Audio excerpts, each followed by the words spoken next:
Parmi les porteurs de cette thèse, Désiré Moussassa, un chimiste qui reconnaît au méthane, un composé chimique qui a un seul atome de carbone et 4 d'hydrogène, CH4, après traitement pour la cuisson, les pouvoirs destructeurs, surtout quand il est combiné avec l'oxygène pour produire de la chaleur. Lorsque vous utilisez également le gaz, il y a risque que dans votre cuisine, il y ait formation du dioxyde d'azote, NO2, qui est aussi un gaz dangereux.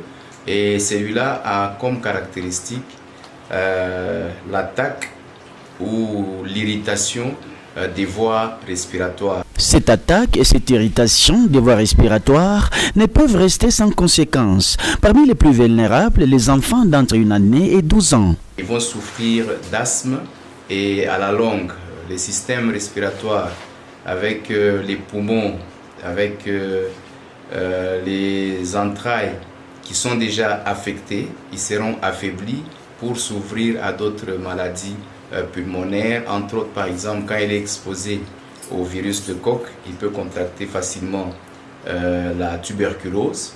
Il peut attraper facilement la diphtérie. La diphtérie, il s'agit d'une maladie infectieuse et contagieuse caractérisée par la formation des fausses membranes dans la gorge.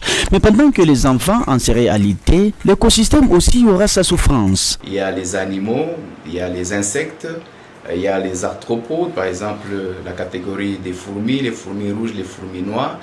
Nous avons la faune aquatique. Nous avons la flore aquatique, vous avez des poissons, vous avez par exemple les algues.